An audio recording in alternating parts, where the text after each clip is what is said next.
የማቴዎስ ወንጌል ምዕራፍ 11 ኢየሱስም 12ቱን ደቀ መዛሙርቱን ማዘዝ በፈጸመ ጊዜ በከተሞቻቸው ሊያስተምርና ሊሰብክ ከዚያ አለፈ።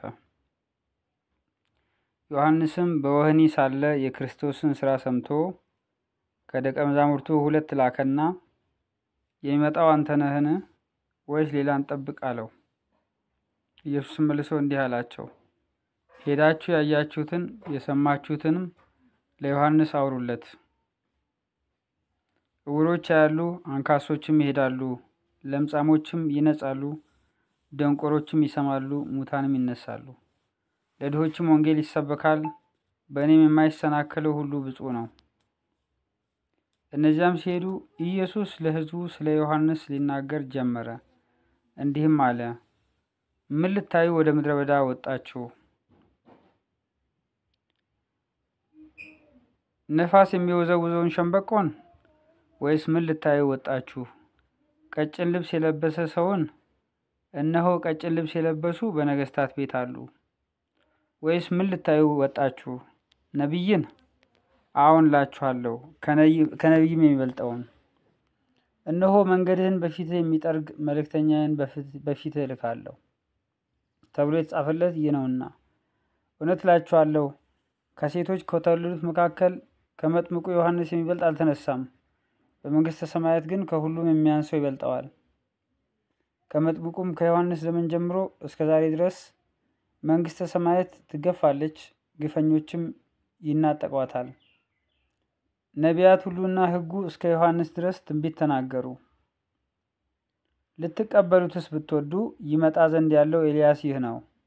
የሚሰማ ጆሮ ያለው ይስማ። ነገር ግን ይህን ትውልድ በምን እመስለዋለሁ? በገበያ የሚቀመጡትን ልጆች ይመስላሉ። እነርሱም ባልንጀሮቻቸውን እየጠሩ እምቢልታ ነፋንላችሁ፣ ዘፈንም አልዘፈናችሁም፣ ሙሾ አወጣንላችሁ፣ ዋይ ዋይም አላላችሁም ይሏቸዋል። ዮሐንስ ሳይበላና ሳይጠጣ መጣ፣ እነርሱም ጋኔን አለበት አሉት። የሰው ልጅ እየበላና እየጠጣ መጣ፣ እነርሱም እነሆ በላተኛና የወይን ጠጅ ጠጭ፣ የቀራጮችና የኃጢአተኞች ወዳጅ ይሉታል። ጥበብም በልጆቿ ጸደቀች። በዚያን ጊዜ የሚበዙ ተአምራት የተደረገባቸውን ከተማዎች ንስሐ ስላልገቡ ሊነቅፋቸው ጀመረ። እንዲህም አለ፣ ወዮልሽ ኮራዚ፣ ወዮልሽ ቤተሳይዳ! በእናንተ የተደረገው ተአምራት በጢሮስና በሲዶና ተደርጎ ቢሆን ማቅ ለብሰው አመድም ነስንሰው ከብዙ ጊዜ በፊት ንስሐ በገቡ ነበርና። ነገር ግን እላችኋለሁ፣ በፍርድ ቀን ከእናንተ ይልቅ ለጢሮስና ለሲዶና ይቀላቸዋል። አንቺም ቅፍርናሆም እስከ ሰማይ ከፋልሽን? ወደ ሲኦል ትወርጃለሽ። በአንቺ የተደረገው ተአምራት በሰዶም ተደርጎ ቢሆን እስከ ዛሬ በኖረች ነበርና። ነገር ግን እላችኋለሁ፣ በፍርድ ቀን ከአንቺ ይልቅ ለሰዶም አገር ይቀላታል። በዚያን ጊዜ ኢየሱስ መልሶ እንዲህ አለ፣ አባት ሆይ፣ የሰማይና የምድር ጌታ፣ ይህን ከጥበበኞችና ከአስተዋዮች ሰውረህ ለሕፃናት ስለገለጥህላቸው አመሰግናለሁ። አዎን አባት ሆይ፣ ፈቃድ በፊትህ እንዲህ ሆኗልና። ሁሉ ከአባቴ ዘንድ ሰጥቶኛል። ከአብ በቀር ወልድን የሚያውቅ የለም፣ ከወልድም በቀር ወልድም ሊገለጥለት ከሚፈቅድ በቀር አብን የሚያውቅ የለም።